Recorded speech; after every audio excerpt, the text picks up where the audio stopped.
പ്രതികൂല കാലാവസ്ഥയെ തുടർന്ന് കരിപ്പൂർ വിമാനത്താവളത്തിൽ നിന്ന് പുറപ്പെടേണ്ട വിമാനങ്ങൾ വൈകുന്നു.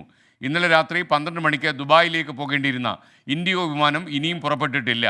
9 മണിക്ക് പുറപ്പെടേണ്ട ബംഗളൂരു, മുംബൈ വിമാനങ്ങളും വൈകും. സമീർ ബിൻ കരീം ചേരുന്നു മലപ്പുറത്തുനിന്ന്. Sameer, good morning. പറയൂ, യാത്രക്കാർക്ക് വെള്ളവും ഒന്നും ലഭിക്കുന്നില്ല, ഭക്ഷണം ലഭിക്കുന്നില്ല എന്നൊക്കെ പറഞ്ഞ ഒരാൾ യൂട്യൂബിൽ എഴുതുകയുണ്ടായി. പറഞ്ഞോളൂ.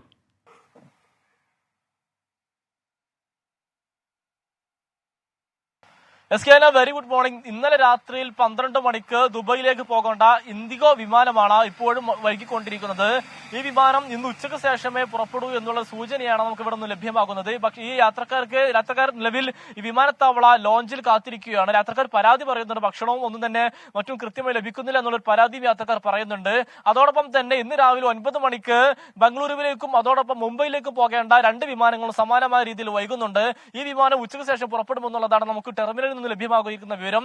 പ്രതികൂല കാലാവസ്ഥയാണ് നിലവിൽ തടസ്സമേൽക്കുന്നത്. പ്രത്യേകിച്ച് കരിപ്പൂർ ഉൾപ്പെടെയുള്ള മേഖലയിൽ കനത്ത മൂടൽ മഞ്ഞ് ഇന്നലെ രാത്രിയിൽ നിന്ന് രാവിലെയുമായി അനുഭവപ്പെടുന്നുണ്ട്. ഈ ഒരു പശ്ചാത്തലത്തിലാണ് വിമാനം വൈകാൻ കാരണം എന്നുള്ളതാണ് എയർപോർട്ട് അധികൃതർ വ്യക്തമാക്കുന്നത്. ഇന്ന് ഉച്ചയ്ക്ക് ശേഷം കാലാവസ്ഥ അനുകൂലമായ ഘട്ടത്തിൽ വിമാനം ഉച്ചയ്ക്ക് ശേഷം പുറപ്പെടും എന്നുള്ളതാണ് നമുക്ക് ലഭ്യമായിരിക്കുന്ന വിവരം.